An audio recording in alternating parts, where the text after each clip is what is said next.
Hello, welcome to the latest panel. We're talking about investing in the new normal. I'm James Mackintosh, senior columnist at the Wall Street Journal, and we've got a great panel ahead for you. We're going to talk about what is the new normal for investing. Now, it might seem to many of you that the new normal is actually very like the old new normal. So we've got a new normal this year that involves investing in the FANGs, super low treasury yields, and broadly speaking, disaster if you were a value investor, which is pretty much exactly what we've had for the last 10 years. So to discuss this, we've got a great panel. I won't do a full introduction of them all because you've got the details on your screens, but we've got Rishi Kapoor, who's co-CEO of Investcorp, Michael Strobaek, who's the global CIO at Credit Suisse, Maria Vassalou, who runs Vassalou Capital in New York, and Faisal Rehman, who runs the European and Middle Eastern arm of SoftBank's Vision Fund. So pretty high-powered panel for you. I'll start by going to Michael. Michael, tell me, what is the new normal? What are we really talking about for investment over the next few years that we should be worrying about? I think the new normal is the fact that we have gotten back into a situation where central banks are backstopping not just markets, but the financial system and economies. They tried after the financial crisis to normalize this policy because they realized that down the road it may or may not be sustainable. With COVID, with the countrywide and Western economic, if you will, lockdown measures, the immense levels of unemployment, the new normal now is that unconventional has become conventional. Low or zero interest rates are here to stay for very long, and central banks and governments need to find a way not just out of the unemployment crisis that we sit in with very, very unconventional policies. They have, in my view, for all practical purposes, gone all in. They can't pull this stimulus away until we're back to some kind of normality on unemployment, on certainly sentiment and worry about the virus in and of itself. And therefore, we are in a game where the central banks especially are trying to press down at the long end, real yields to levels where debt remains sustainable and where people seek risk outside of the government bond space especially. And this is what COVID has triggered, and that is the new normal in my view. So, Maria, you obviously watch the central banks very closely. How long do you think we're in this for? Is this really something we should just adjust as investors to thinking that, to all intents and purposes, we're in this environment now forever?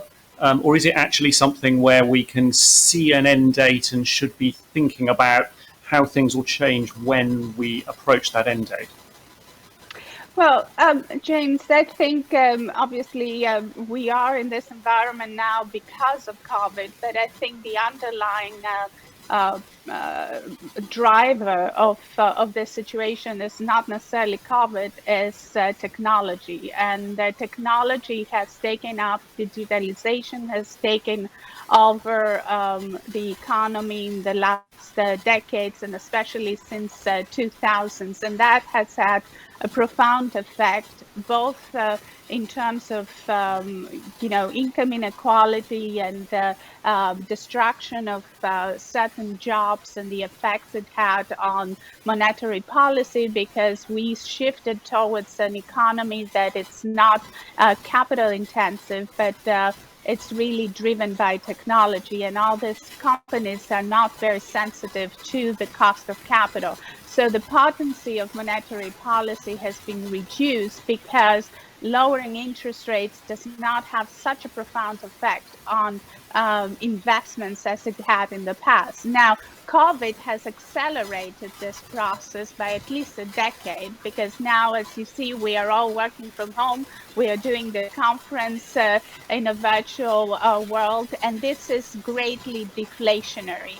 And so we've seen a recovery in the markets because of the huge liquidity that was introduced in the markets. But the biggest problem the central banks have is to deal with deflationary pressures that are created from this technological transformation, and also the societal effects it has, which are primarily increased income inequality. So long as we don't solve the underlying issue, which is, of course, this technology has created a lot of positives, but it also has a lot of unintended consequences.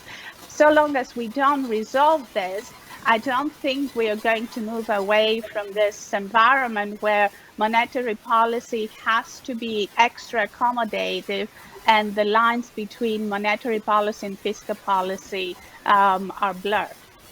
And that presumably then means invest in tech. Faisal, let's go over to you. Obviously, Vision Fund is famous for investing in an awful lot of tech, perhaps sometimes with a scattergun approach. You've done very, very well with some of the deals and not so well with others. At what point do you start saying, well, actually, it's now priced in? Everybody knows this is about tech. Are we even close to that point yet, where the great opportunities are in the past? Sure. Thanks, James. Thanks for having me on the panel. Look, if you look at our investment thesis, we incepted our first fund in 2017, and that was with a view to investing in tech-enabled companies that can utilize artificial intelligence and rely on machine learning, that can develop sciences to completely change the way products and services are developed, marketed, they are delivered and consumed. And that thesis remains intact. I know the colleagues on the call talk about macroeconomic factors that are changing investing on a spot basis.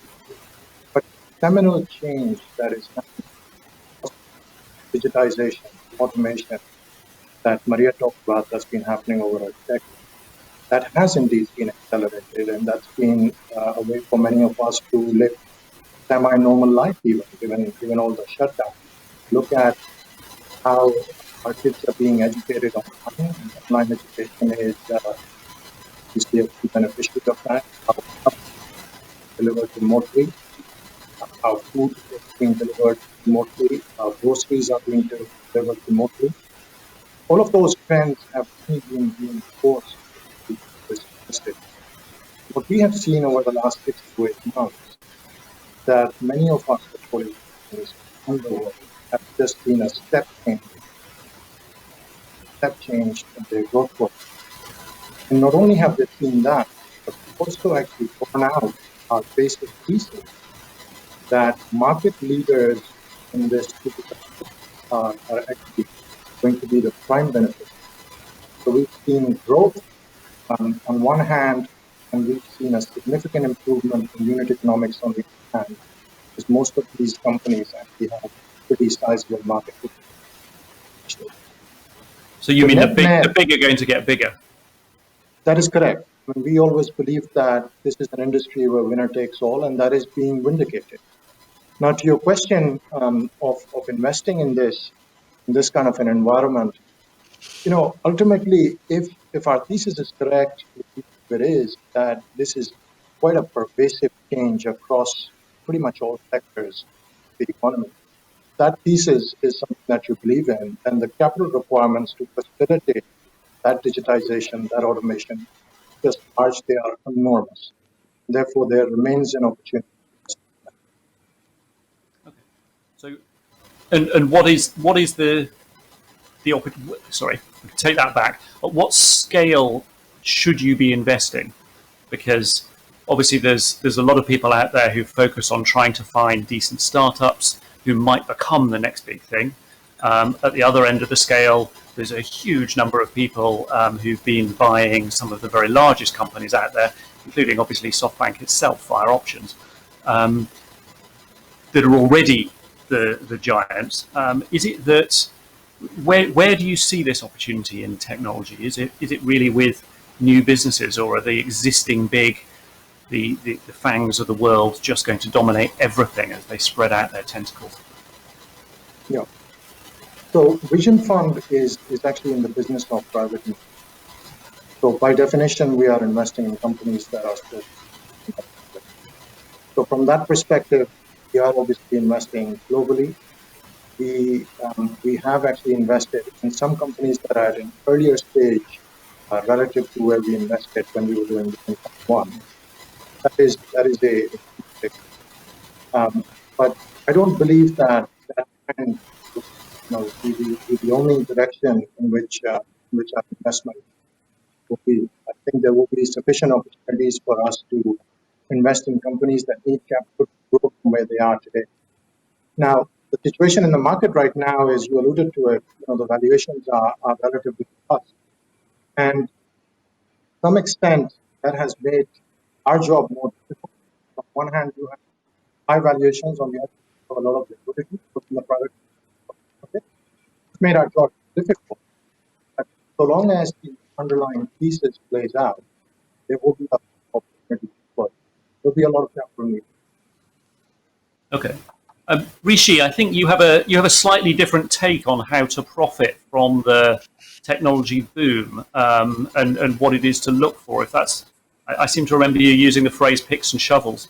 How are you aiming to invest around this? I know you also do a lot in private markets. No, you're absolutely right.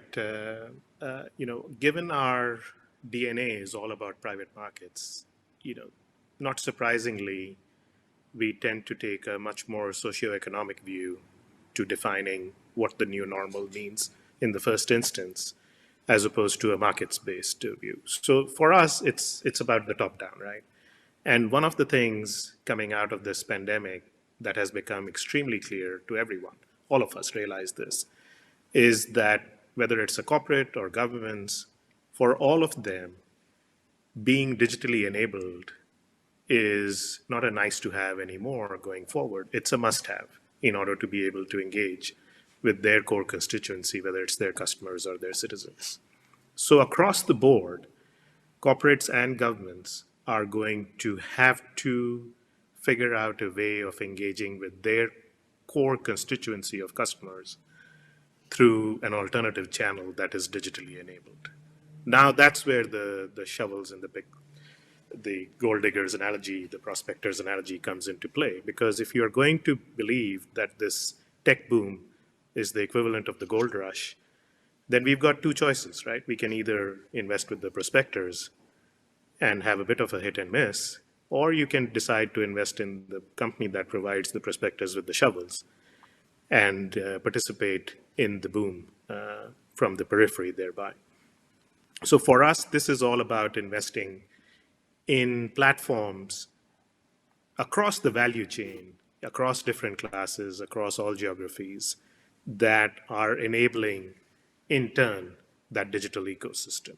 So this is by far our number one highest conviction pick through and coming out of the pandemic. In private equity, it means in North America, for instance, we are investing in services businesses that advise other businesses on how to adapt their core processes to be digitally enabled. We are investing in industrial logistics distribution centers for last mile fulfillment across the board in US and Europe, even in India. We are investing in platforms in China and in India that in turn facilitate the value chain of logistics, the supply chain, if you will, end to end. It's across. It's like I said earlier. It's across all asset classes and all geographies for us, where we are implementing effectively, if you want to call it, the second order effect of the increasing adoption of technology across individuals, corporates, and governments. Michael, if I can just go back to where we started, we've just been hearing about the the equity side, in both cases private, but the equity side of the industry, with treasury yields now so low, and as both you and Maria were saying, expecting to stay so low for such a long period of time, what can you do instead? Where can investors find either a safe asset that actually gives them some yield, or something that will help to cushion their portfolio? So whether they're holding private or public tech, you need something against that. You want something to fulfill the role in your usual 60-40 portfolio that the bonds would have once filled. Yeah. Or maybe the answer is just bonds. Yeah, well, the conundrum that has been amplified by COVID and the reaction function of the central banks is indeed that what used to be the bedrock of most investors' portfolios, either for hedging purposes against equities, i.e. government bonds, and or for those that need some sort of immediate future yield from a safer asset, that this is de facto now being taken away. It is very, very inconceivable that to see yields go back up to levels where anyone would say that they are now at attractive levels. And on the other hand, you have with government bonds in the portfolio something that may or may not be floored, sort of close to zero. Let's say in the US, in Europe, in Switzerland, we've been living with negative yields at the long end for quite some years now, and the matter of fact is that everybody is scrambling to find a way out of that, and are not prepared to load up on it to any meaningful degree. And the response is very clearly going to be a strategic asset allocation shift towards sort of taking marginally more risk, maybe more illiquidity risk, into the private market space. And I'm convinced that the private equity industry, not just because of the opportunities that have been created by COVID, but also because of the money flow that they'll encounter in the next 3 to 4 years, are going to be rubbing their hands and scratching their head to figure out how to deploy all this money. And the second thing is that for asset allocators like ourselves, we are indeed allocating out of government bonds and into hedging instruments that we steer more on an active basis, that we feel create a bit of an asymmetric profile, and where we just know that we won't be sitting on something forever, that it may be a lot of risk and no return. And this is if you will, a turbocharged fact of what we've seen in the environment after the financial crisis.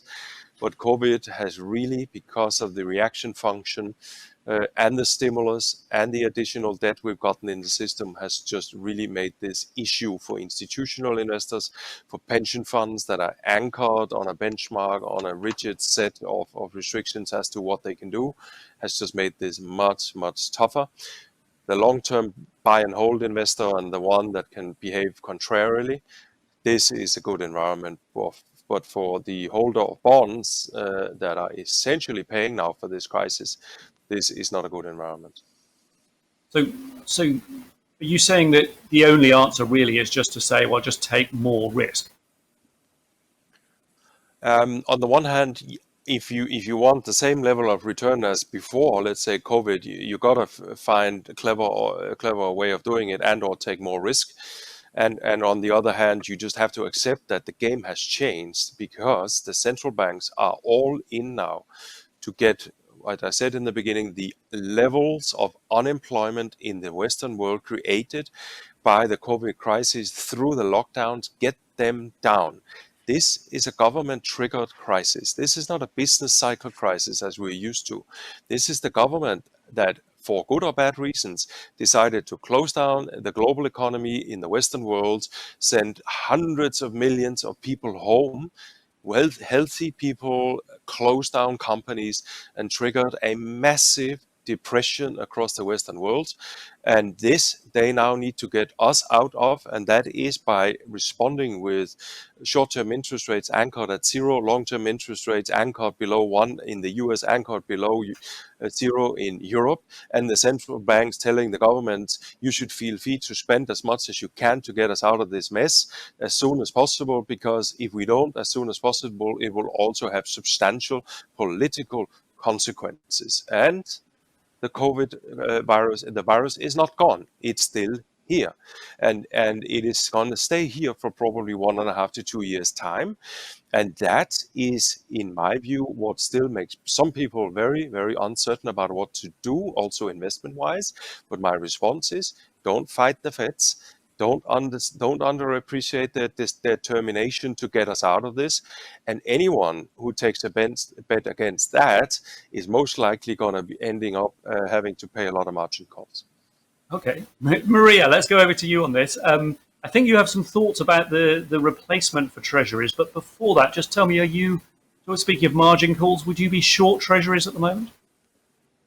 No, it would not be short treasuries. And I think we need to make an important distinction between safe assets and positive yielding assets. When we were at school, we were learning that interest rates can go below zero. Well, since the financial crisis, we've seen that this is actually not the case anymore, and interest rates can go zero.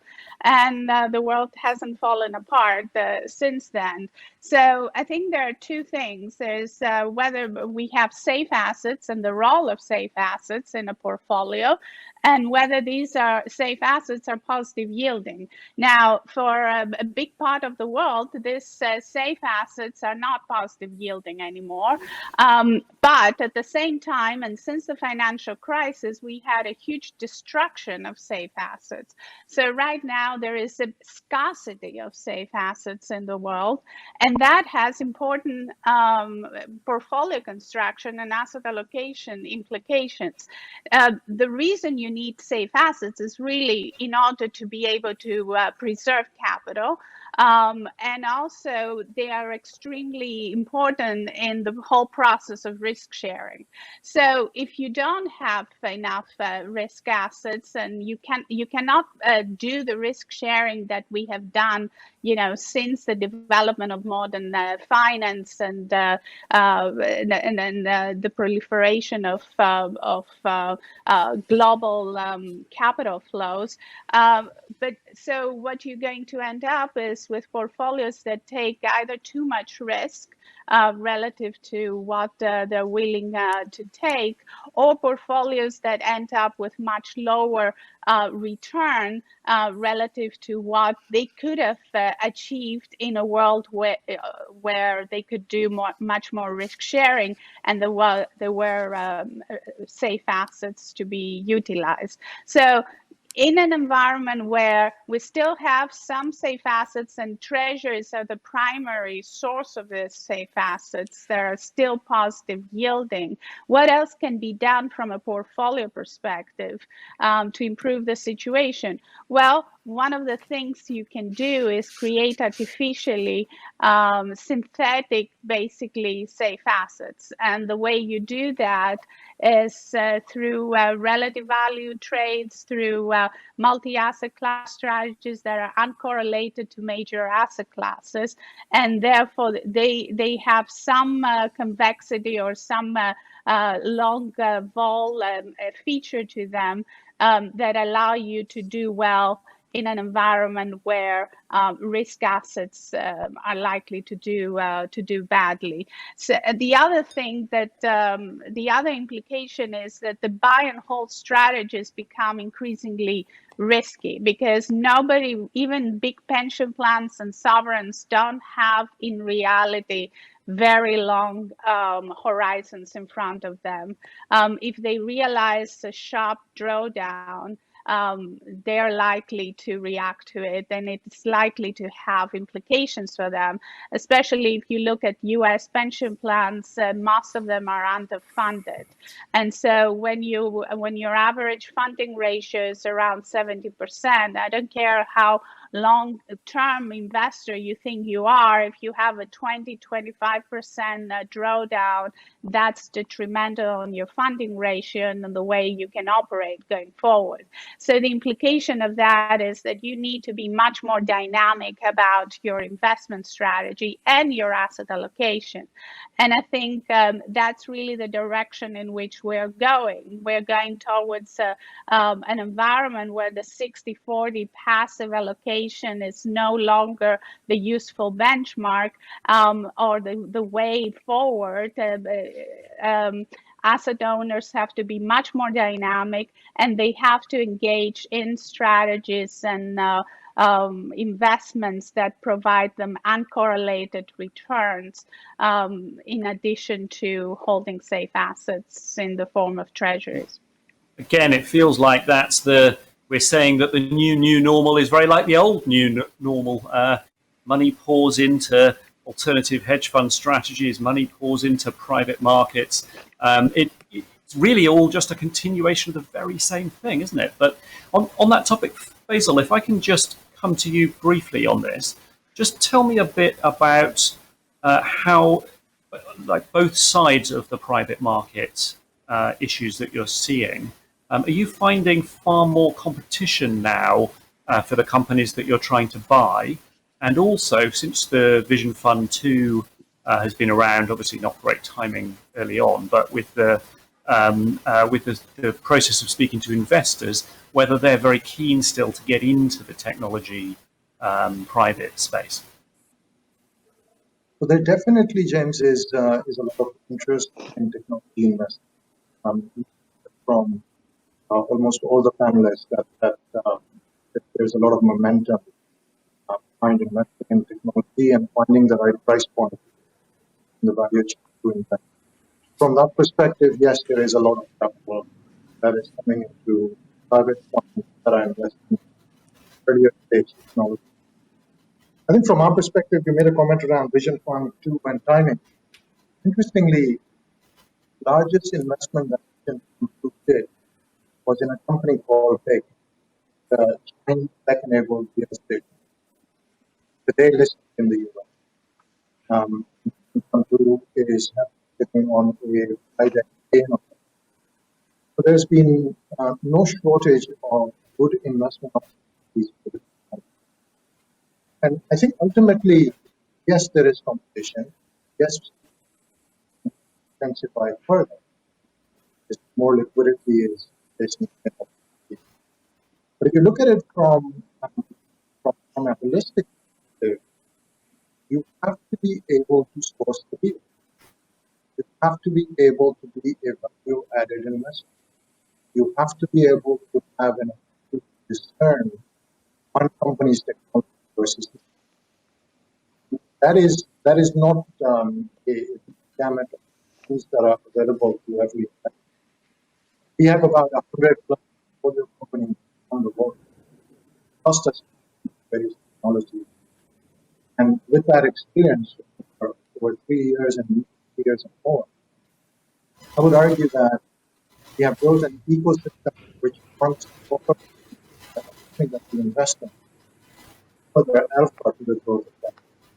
Faisal, I'm just going to interrupt you there because your sound quality is falling off very badly. Maybe we can get you on the phone instead. But I'll go over to Rishi because, again, I think you have some issues to speak to around investing in private markets, and you can talk a bit about the competition here. And again, also the other side of it, the flip side of it, obviously from clients. Are there lots of people coming and wanting to give you money to invest in this? And I guess what we're trying to assess is there too much money chasing too few opportunities? And this would obviously be one of the worries, given how much money was already in private equity as a whole, sitting there waiting to be invested before we went into the downturn. Yeah, sure, James.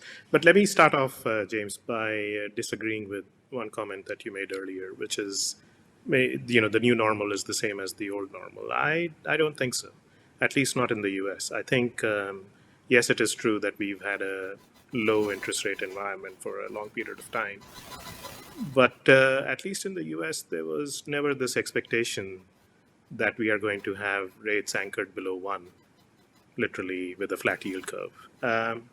That is new. That is a post-pandemic realization stemming from the fact that central banks worldwide, including the US, have no choice but to allow for an ultra-loose monetary policy to make up for the massive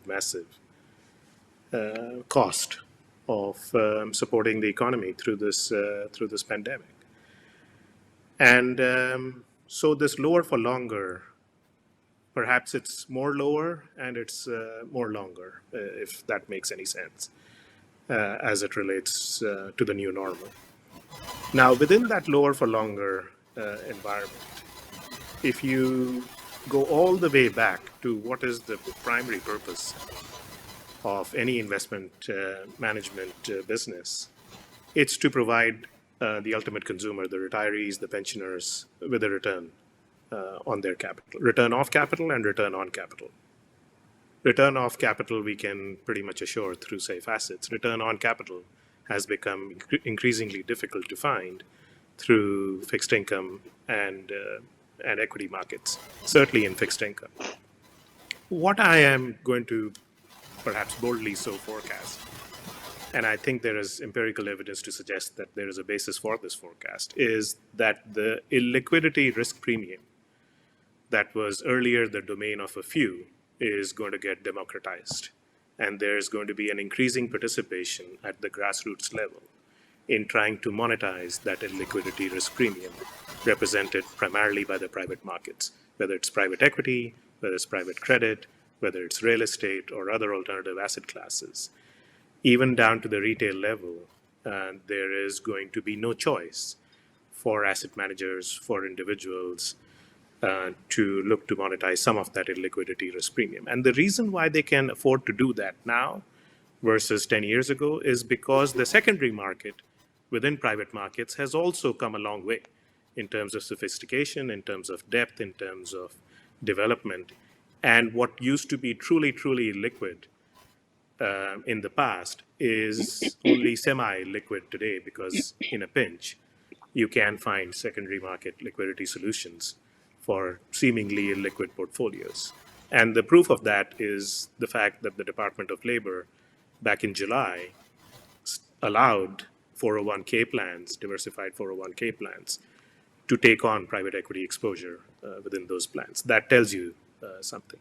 So then the question for us, being a private markets focused manager, becomes, well, if this is actually going to be a mega trend in the future, is there a way we can monetize the trend itself? In addition to participating in the tailwind coming from it, is there a way to capture the trend and monetize it for our investor base? And the answer is yes.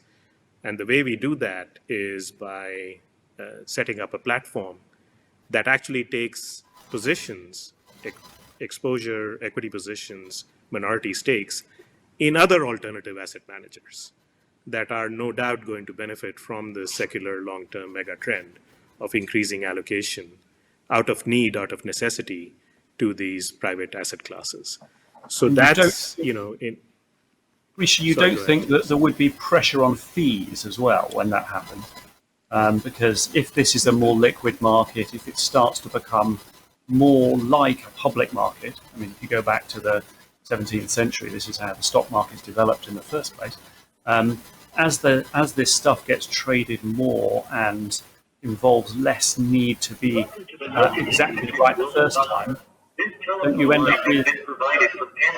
Oh, we've got some sound on the noise line. Sorry about that. Don't you end up with more pressure on fees as that happens? Look, this is going to be a bit of a qualified answer in the form of yes and no, and I'll tell you why. Yes, because margin compression in terms of fees has been a trend in itself within the asset management industry, and it's been a long-term trend in that asset management industry.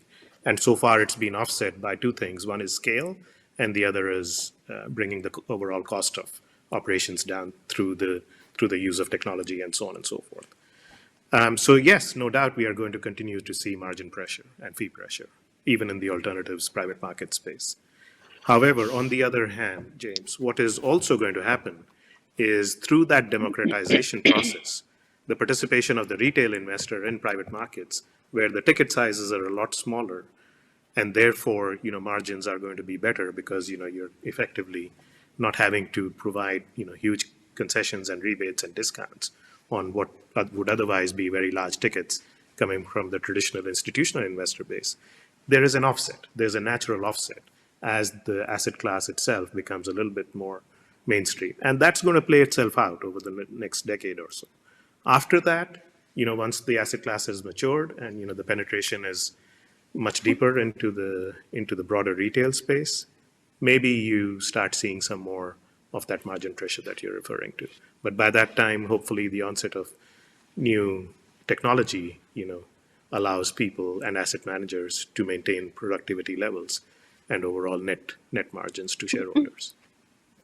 Maria, I guess you're hoping margins don't come down. Well, no, I'm not in private equity, so I don't have a personal interest in that. But I would have thought that, yeah. But I think this trend works against hedge funds in the public markets in a way. But what I wanted to say is that, well, I'm very glad to hear that the secondary market has become much more liquid.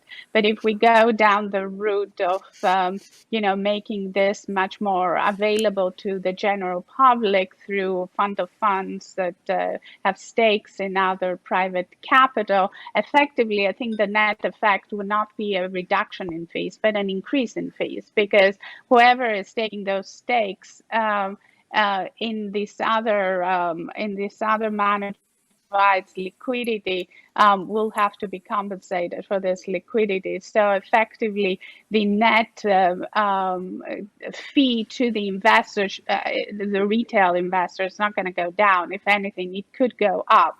Now, I think the side effect or unintended consequence of this process is that it can create a lot more volatility in the public markets, because you will never get to the point where this private equity instruments or strategies have enough liquidity to be able to have basically daily liquidity or even monthly liquidity. And so in times of crisis, what you're going to see is investors going and redeeming from public markets, which is going to exacerbate volatility at exactly the wrong times.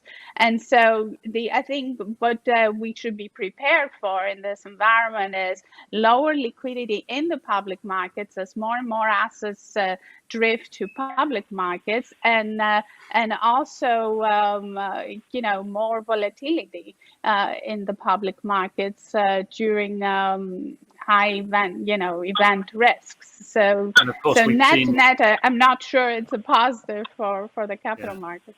I was going to say, and we've of course seen volatility being, or implied volatility at least in the VIX, being much higher for the period, even as the stock market's been going up, which is an unusual outcome. Michael, I wanted to take a step back. Oh, sorry. Go ahead, Rishi. Sorry, I was actually just James, in the spirit of kind of being devil's advocate on this panel here. Let me just ask all of the panelists a simple question, right? Let's believe that there's a Rip Van Winkle around that woke up on the 1st of January, looked at the S&P 500, and then went back to sleep, and then woke up again on the 1st of October or the 16th of October of 2020 and looked at the S&P 500 again. And so it's pretty close to where it was when I last went to bed. It seems to have been a pretty quiet year. Nothing much has happened this year. There has been amazing levels of volatility. It's an overused word, unprecedented level of volatility that we witnessed through the course of this year. But the end point is not materially different from where you started. And what I'm trying to get to over here is one of the things that you get through private markets is the ability to strip the noise, the daily noise, away from the long-term value creators, right? And some of the daily noise that tends to be a consequence of this volatility, is not necessarily a value-added contributor to long-term fundamental value. Yeah, although I think we've seen a fair number of private companies that also were pulling in their horns, shall we say, in the crisis. It wasn't only the falling share prices that were driving CEOs. I think, if I may say so, I think that's a fallacy of thought, because the fact of the matter that the S&P January, October, more or less, is flat, assumes that people behave rationally throughout the process of a crisis, and that central banks are just going to bail us out pretty much whatever happens. And I don't think that this necessarily always can be the case. I agree with you. If you came from a different planet and looked at the performance table of markets, you would not notice a global pandemic. But you should go and look at the central bank balance sheet sizes and the nervousness around what to do next, including what is the political sort of next level consequences of this crisis, which I think are tremendously deep. And I mean, we've here collectively in the last sort of 12, 15 years come immensely close to systemic meltdown if we had not had the central banks. I mean, we can sit here and say forever that private markets are great and long only will carry all of us away. But in the meantime, people cooperate and communicate to save the world from some seriously bad stuff happening. And therefore, as Maria said before, I mean, this is a dynamic environment, and if you are in public markets and if you care about your investments for the medium term, you got to follow what's happening, and you cannot just lock yourself up only in private markets, hoping that in 5 or 10 years' time you'll get your money safely out again. I mean, this is a reality of where we are today, is that if somebody with less than a 10-year time horizon think that, okay, I put it into private markets, and I'm a great fan of private markets, by the way, don't get me wrong, but you better have your time horizon with you when you think about what you do and what may happen in between. Well, not to mention that if your 10 years comes due in March, you were in a pretty bad state. You would. Yeah, no, it's. But there's. I would. Go ahead. Yeah. Go ahead, Maria. So I just also wanted to add that yes, it is true that this January to December to October comparison looks like nothing much. It's much ado about nothing. But the thing is that we did have a profound crisis. The recovery of the S&P is not the broad-based, but rather is driven by a few assets in it. I hear my echo. I don't know. Bit of a weird echo on the line there. Yes, now it's better. Well, I don't know if it's better, but in any case, so the thing is that the recovery was not broad-based. It was driven by tech companies. There has been a lot of distraction underneath in the broader economy, and if anything, because the S&P is not necessarily a good representation of what happens in the underlying economy, and the private markets are actually referring more to the underlying economy than what the S&P represents, because those companies are not represented in the stock market. So they still have a high beta with the stock market. It's just they're not mark to market all the time. And so that's they look much less volatile. The other thing is that what happened in March, which was the most traumatic aspect, and this is really where things went badly, was the treasury markets ceased to operate and the credit markets ceased to operate. Yeah. And so before we get into that, I don't really want to get into created that, Maria. Just hang on 1 second. Can I just come over to Michael? Just to follow up on the political point. So if we're going to be in this very, very long-term environment, which has some extremely nasty side effects and consequences, is one of the second round issues that politics might start to impinge back on some of those very well-performing assets.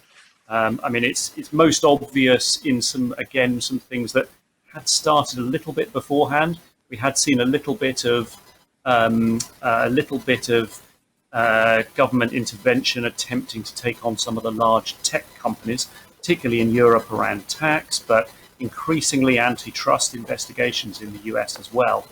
And I just wonder if this could become much broader, that when governments go out there looking for money, which is pretty much guaranteed that they're going to do over the next 10 years, given how much they've borrowed, they're not going to go after people who haven't got any money. They're going to go after people who made a lot of money in the crisis. And that means hitting all of those successful assets. And I just wonder, well, first of all, would you agree with that? And second of all, if not, where is going to get hit by government? Yeah, well, that's a very good and fundamental question, James. My personal view is that if you compare this crisis to the financial crisis, it was very clear that the financial system and players in the financial system, banks in particular, were sort of taking a severe hit for being blamed for having triggered the crisis. And what came down 10 years after that was severe regulation to curb risk-taking, to curb behavior, to control, to regulate, etc., to avoid what at that time basically became a systemic meltdown. Triggered, as I said in my introductory comments, by basically the private sector is sort of in an exuberance of euphoria around how big can we get, and then all these things ultimately ended up to an almost complete meltdown, and the system had to be bailed out by the governments. This time, I have to say, is very different.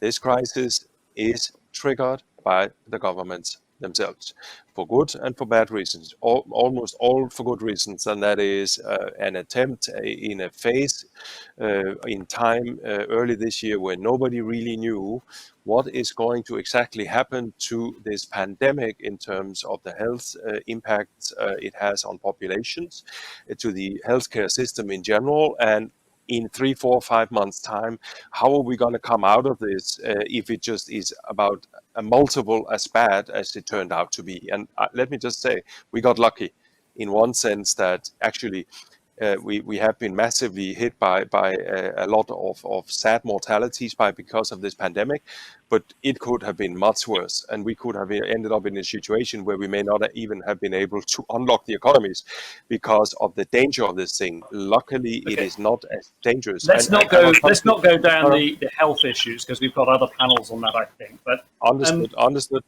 Yeah. But the thing is, I don't think that immediately there is going to be sort of someone that is going to be pointed at for saying, you will now have to pay for this either with regulation or higher taxes.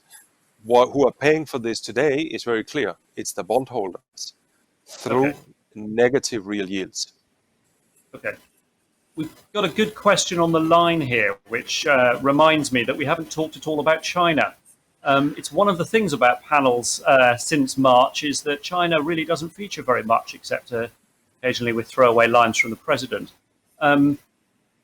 China's economy seems to be one of the few that's going to grow this year. If you roll back before the pandemic, every investor had China at least in their top few issues to discuss. Even if they didn't like it much, they certainly would always be discussing it. We've come this far in without talking about it. Should we be investing in China? Faisal, let's go. I think we've got you back, Faisal, if you're there. Let's give me your views on China and investing in China at the moment, and the trade issues with the US, whether that could become a barrier to investment as well. Sure, James. I hope you can hear me now. We've got you. So, from a China investing perspective, look, we are very constructive on that topic. We have local presence in China. We are seeing a lot of good tech coming out of China, and those are companies that not only have a very large domestic market, but given their reach, they're actually also expanding very rapidly in Southeast Asia, which presents a huge opportunity in its own right. So we've had good experience of investing in China and continue to remain very favorably disposed. To your question about US-China trade tensions, I mean, I'm not a politician, but from an investing perspective, I can tell you we'd like to be living in a world whereby we can invest in the best technology that is available, and we would like to monetize our positions through the most liquid markets in the world. And any restrictions on that continuum interferes with that framework. So obviously, if there are no trade tensions, that makes our job a lot easier. But when there are, it makes it that much more difficult.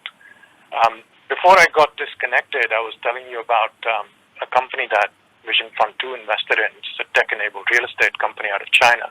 It's the largest in China, and that's today listed on New York Stock Exchange. Similarly, we are an investor in an online education company in China, SoftBank. They have more than 130 million active users, monthly active users. ByteDance, we all know about, which is the owner of TikTok. 1.5 billion downloads with 90% of the users actually using the app every day. So China tech investing is huge, and we are very focused on it. But do you think or how big a danger is there that China and the US disconnect to such an extent that it's impossible to be an investor in both?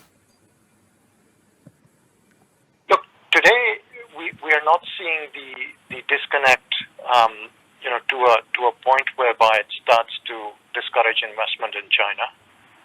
We are actually hopeful that the current situation will actually move to a more normalized relationship.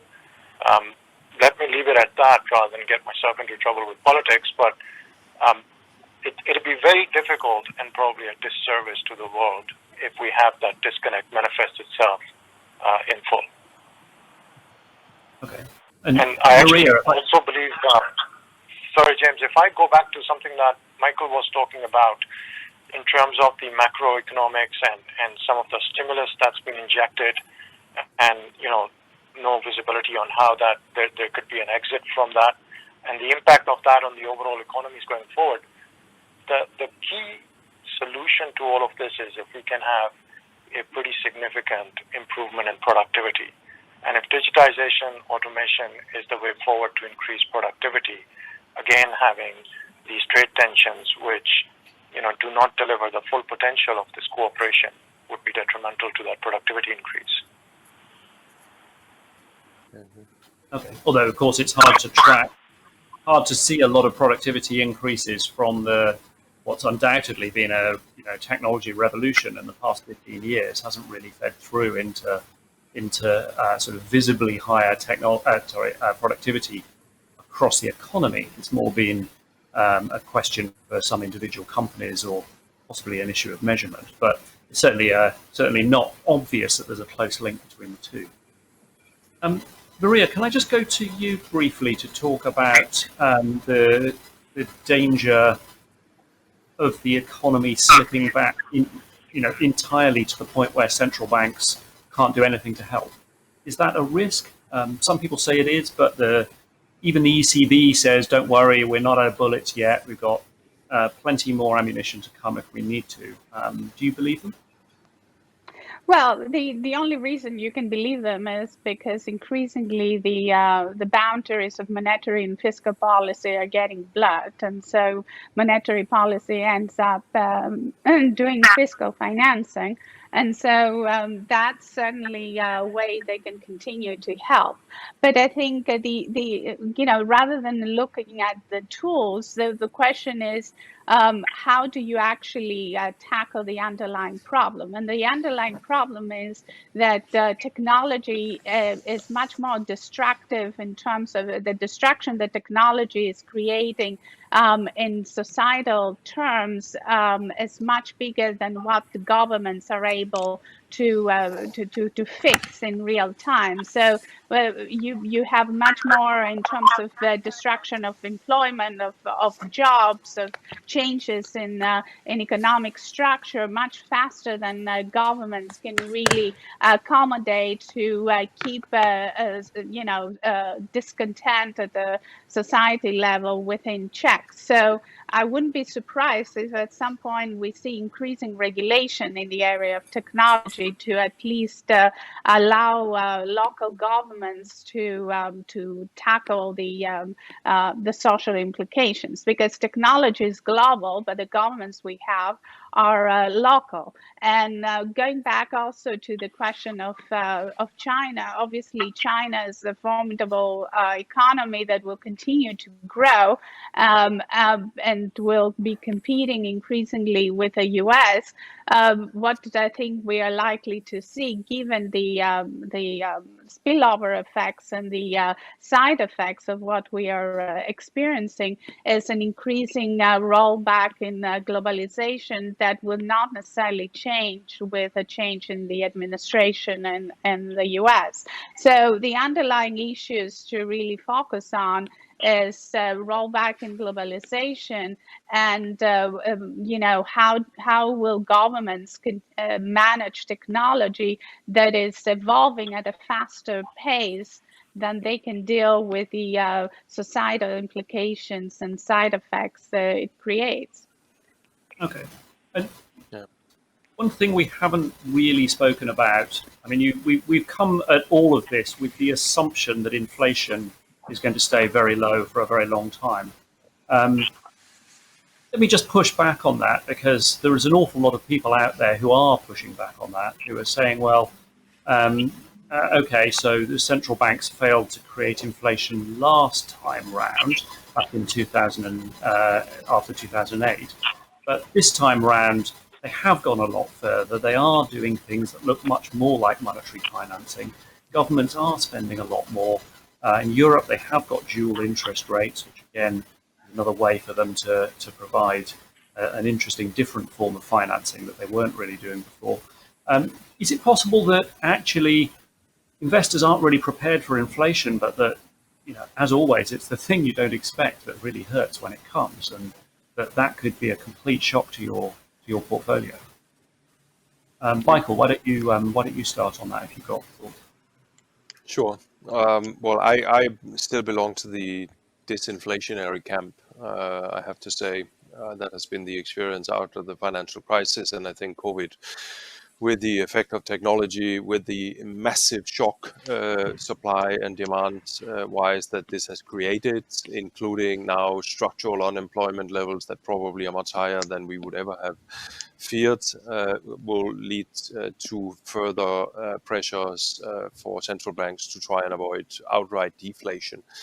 And inflation, look, my personal view, the monetary equation has been broken ever since the financial crisis, perhaps even before, because all the liquidity that is being put into the system is not being fully deployed or ends up on the balance sheet of either banks and or central banks again, and I just don't see that the central banks have been successful at all in creating some level of inflation around the targets that they would hope to see to talk about price stability. So that I'm not worried about, to be honest, and I don't think that investors should aggressively position their portfolio for such a scenario, because that can be very costly. Rishi, is that something you have investors, I mean, presumably a lot of them discuss this with you. I imagine that gold is one of the things people talk about. Is inflation something that you think one needs to hedge? Is it really so small a risk that you just don't have to worry about it at all? It's small, but it's not minuscule, right? And again, the reason why it's not minuscule is because of one simple fact. There is a supply shock, and there is going to be a further increase in the input cost resulting from the likely nearshoring of supply chains, learning from our experience through this pandemic. So those could be the drivers for an inflationary impulse into the system. Is that more than a 50% probability? I highly doubt it, but it's not a zero probability either. But going back to your question, James, here, how are investors thinking about it, which is absolutely the right question. They do want to hedge. You're right. They don't want to, assume that this is going to be benign inflationary environment forever, for long. They do want to hedge, and the classic way outside of precious metals that investors are putting that hedge on is real estate. Real estate is the quintessential inflation hedge, particularly yielding real estate, because the high likelihood is that you'll see both improvement in rents and prices on the real estate front if inflation does in fact manifest itself beyond what is already baked in. And Maria, you have a view as well, I presume, on. I realise you don't expect inflation, but is it a big enough risk that, as an investor, you should be having some part of your portfolio protected against it? Well, I don't think we're going to see widespread inflation. There could be inflationary pressures in particular segments of the goods markets or particular segments of the labor market. But overall, I think what we're going to see is that the wages will stay under pressure for overall the economy. Certain segments will see wages increase, but overall at the economy level, I don't think wages will increase because of all this transformations that we've seen in the economy. Commodity prices are not likely to go up. We've seen what happened with crude oil this year, and I don't think that will be reversed. And when you look at housing, I don't think we're going to see big pressures there, because also what COVID has started is a process of deurbanization to some extent, because people can use technology to work remotely, and that works against the expansion of big cities where most of the housing pressure takes place. So I think for these reasons, we're not going to see much inflation. And also, I should mention very quickly that the challenge for central banks this time around is controlling deflation. Once they start seeing inflation picks up, they have all the tools in the world to control it, and they will be happy to do that. So I don't think that the investors need to worry about runaway inflation. Okay. The risk is to the downside. Okay. Well, it sounds like a rather depressing new normal, I have to say. Let's hope we're all wrong and that the new normal turns out better than we think. But thank you very much to everyone. It's been a great panel, and really enjoyed it. Thank you. Thank you for having me. Thank you. Bye-bye.